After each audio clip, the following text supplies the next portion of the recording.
Guys today we will discuss about diffusion and facilitated diffusion. Suppose करें ये stars और dots outside the cell membrane है और ये स्टार्स जो एक है और एक ही dot inside the cell membrane है। अब movement of stars and dots from ECF या outside cell membrane to inside cell membrane is called simply diffusion through lipid bilayer, या लिपिड बाइलेयर को हम एक और नाम देते हैं इंटरमोलेकुलर spaces. This is called simple diffusion. Same if these dots move from high concentration to low concentration from outside the cell membrane to inside cell membrane through channel protein is called simple diffusion. Movement of molecule from high to low concentration through lipid bilayer or through channel protein, these are both example of a simple diffusion. What is facilitated diffusion? Suppose ECF have a high concentration of stars and ICF have only one star. So movement of molecule from ECF to ICF from high concentration to low concentration through carrier protein is called facilitated diffusion, because in this case carrier protein facilitate this type of diffusion. Suppose this is carrier protein.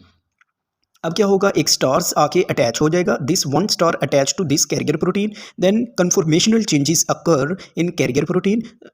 So carrier protein एक attach हुआ star, so conformational change कुछ इस तरह से अकर हुई कि ये यूं हो गया उल्टा और स्टार्स को इनसाइड द सेल मेम्ब्रेन इसने ट्रांसफ़र कर दिया। Same again conformational change, stars bind to carrier protein, conformational change occur in carrier protein and star move inside the cell membrane. These are the two examples of simple diffusion and this is facilitated diffusion. Thank you.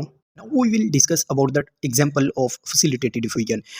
Suppose करें हमने recently खाना खाया है और हमारे blood में glucose का level high हो गया है।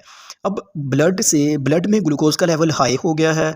ग्लूकोज का लेवल ब्लड में अगर हाई हो गया है, ब्लड ने ग्लूकोज को ट्रांसफ़र करना है सेल्स में, other types of body cells. Now glucose will move from blood to cells of different parts of the body.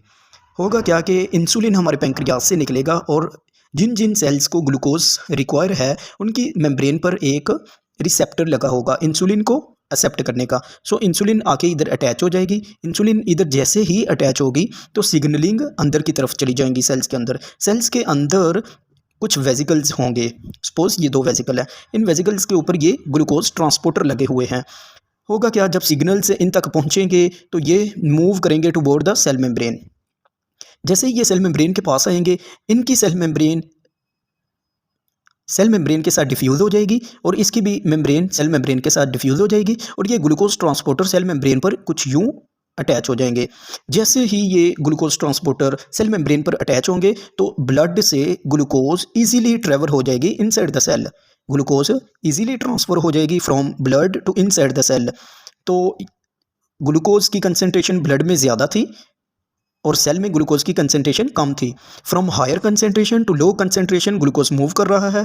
That's why it is called diffusion, because this diffusion take place by carrier protein. In this case carrier protein is glucose transporter, so this is called facilitated diffusion because diffusion takes place by glucose transporter. Glucose transporter is carrier protein in this case which convert glucose from blood to inside the cell. इस तरह जैसे ही glucose cell के अंदर आ जाएगी, glucose utilize by the cell and perform cells normal function.